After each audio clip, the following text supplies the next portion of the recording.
Theory.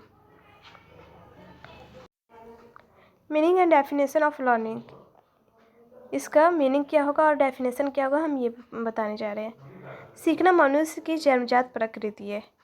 जन्म के कुछ माह बाद ही वह जिनके भी संपर्क में आता है उन्हीं की प्रक्रियाओं का अनुकरण करने लगता है। थोड़ा बड़ा होने पर वो जो कुछ भी नया देखता है उसी के विषय में क्या, क्यों, कैसे जैसे प्रश्न करने लगता है और इस प्रकार अपने इर्द गिर्द की वस्तुएं एवं क्रियाओं का ज्ञान प्राप्त करता है। इसे वह विभिन्न क्रियाओं में प्रशिक्षण प्राप्त करते हैं। सामान्यतः इसे ही सीखना अथवा अधिगम कहा जाता है। सीखना को हम और क्या बोलते हैं? अधिगम बोलते हैं। मनोविज्ञान में सीखना शब्द का प्रयोग दो रूपों में होता है, एक प्रक्रिया प्रोसेस के रूप में और दूसरा परिणाम प्रोडक्ट के रूप में। इसके दो पार्ट्स होते हैं, एक प्रोसेस होता है, दूसरा प्रोडक्ट होता है। तो प्रोसेस क्या होता है? प्रोसेस के रूप में सीखने का अर्थ उस प्रोसेस से होता है जिसके द्वारा मनुष्य नए नए तथ्यों को ग्रहण करता है और नई नई क्रियाओं को करना सीखता है।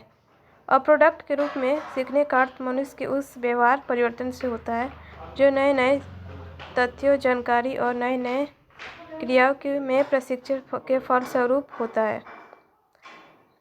मनोवैज्ञानिकों की दृष्टि से सीखने का तब तक कोई अर्थ नहीं जब तक उससे मनुष्य के व्यवहार में परिवर्तन नहीं होता है। सीखना कब तक हम बोलेंगे कि सिद्ध नहीं हुआ?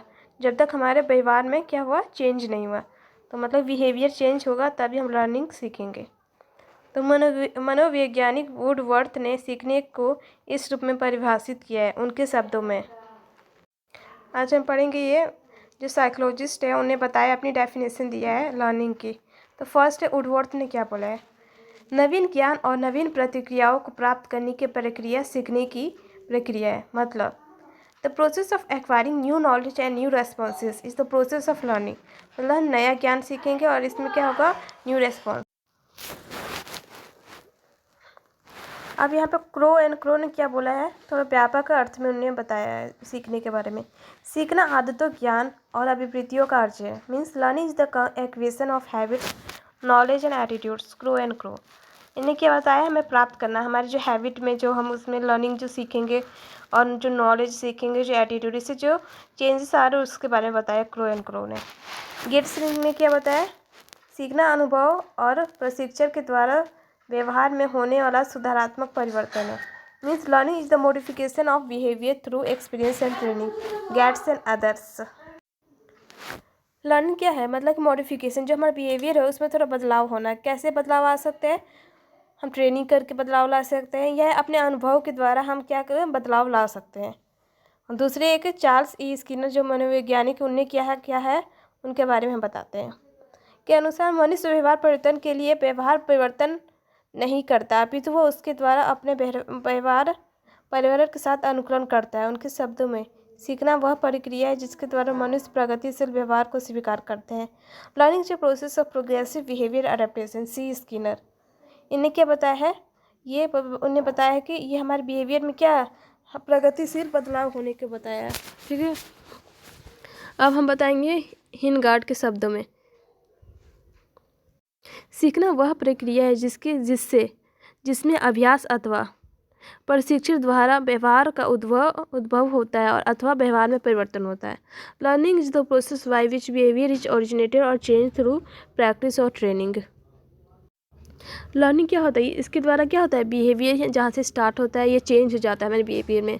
कैसे चेंज हो जाता है? थ्रू प्रैक्टिस या ट्रेनिंग के द्वारा। ये हिलगार्ड ने हमें बताया।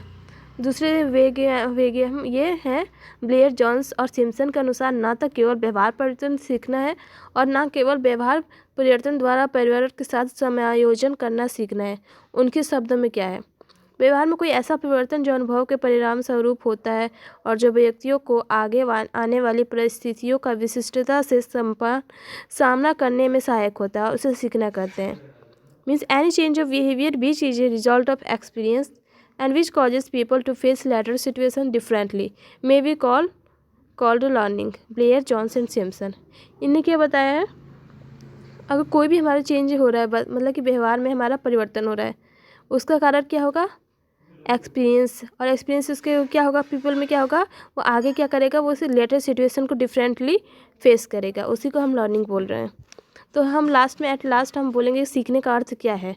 सीखने का अर्थ है अनुभव, शिक्षण, प्रशिक्षण अथवा अध्ययन आदि किसी भी विधि से नए नए तथ्यों का ज्ञान प्राप्त करना और नई नई क्रियाओं का करना और इन्हें बहुत दिनों तक धारण करना और आवश्यकता पड़ने पर इनका प्रयोग करना और इस प्रकार अपने व्यवहार को सही दिशा देना।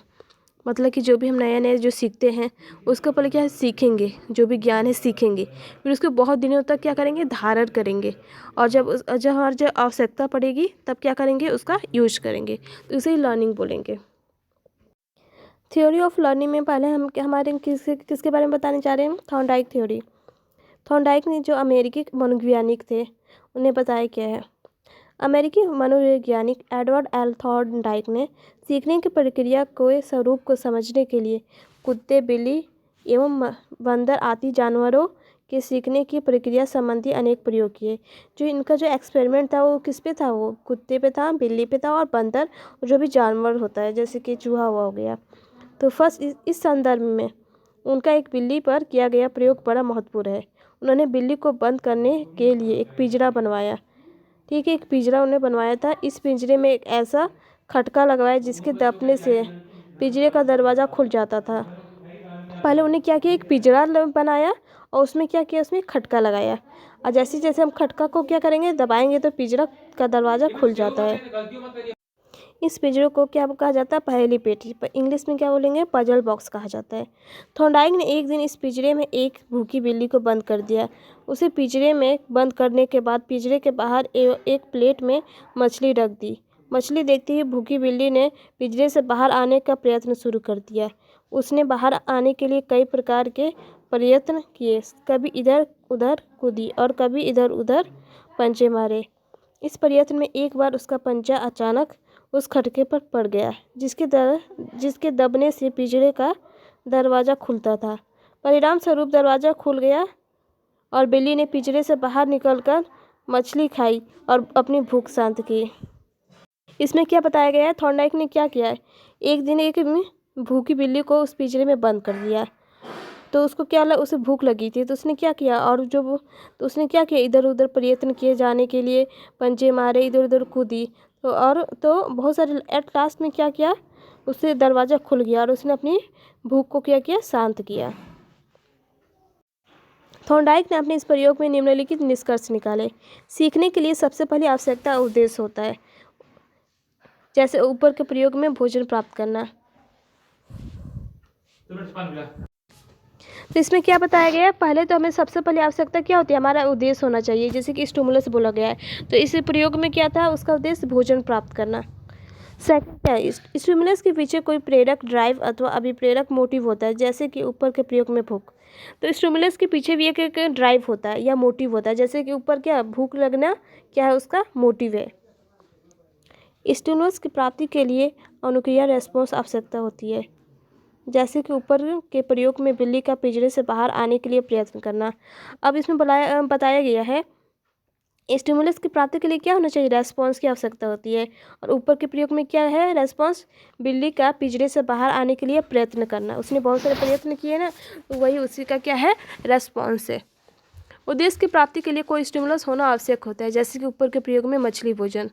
अब हमारा क्या होगा, उद्देश्य की प्राप्ति के लिए क्या होता है, पहले स्टिमुलस होता है। स्टिमुलस इस प्रयोग में क्या था, मछली था, जो कि हमारा उसका भोजन था। जो अन्य क्रिया इस उद्देश्य प्राप्ति में सहायक होती है उन्हें सीखने वाला अपनाता चलता है, और जो क्रियाएं निरर्थक होती है उन्हें छोड़ता चलता है, जैसे कि ऊपर के प्रयोग में बिल्ली ने किया। अब इसमें बताया गया है कि जो सीखने को, इसमें क्या बताया गया है, जो हमारी काम की चीज़ होती है हम उसे अपनाते हैं, और जो हमारी काम की चीज़ नहीं होती क्या करते हैं, उसे छोड़ते जाते हैं, जैसे कि बिल्ली ने किया था।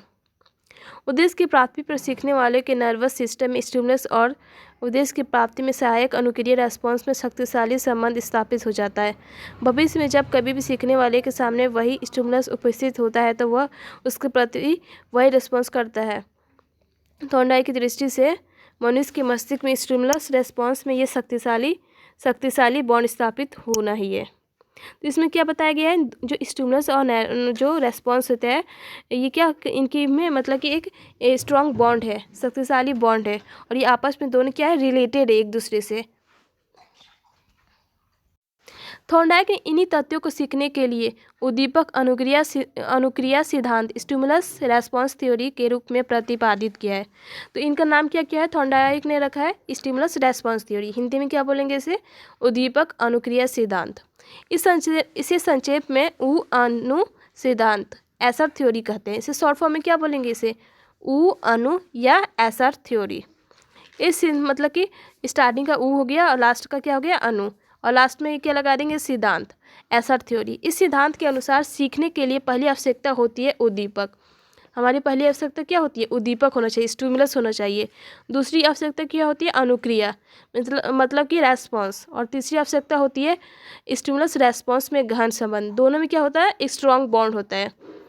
हम जानते हैं कि जब किसी उद्दीपक के प्रति सही अनुक्रिया होती है तो उसे सीखने वालों को संतुष्टि होती है और वह उस अनुक्रिया का चयन कर लेता है। यह वह स्थिति होती है जब उद्दीपक अनुक्रिया में शक्तिशाली अनुबंध बॉन्ड हो जाता है।